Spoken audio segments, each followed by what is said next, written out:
the secret to being a successful laundry entrepreneur in your mind? I think there's quite a few secrets, right? But Okay. I think I think the one that comes to mind is that success is not automatic.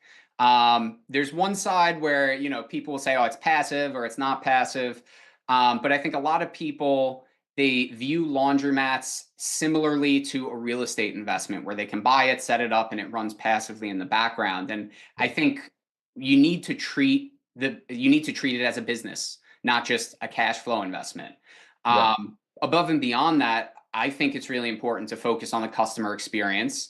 Mhm. I think it's important to build a strong brand and position it correctly, to master marketing, and to create systems and processes so that you can run this as passively, and you can scale it as aggressively as those systems will allow. And I think if you do create this brand, you create a customer experience, you master that marketing, you systematize your operations. I think you own more than a laundromat. You end up owning a thriving business that just dominates market share.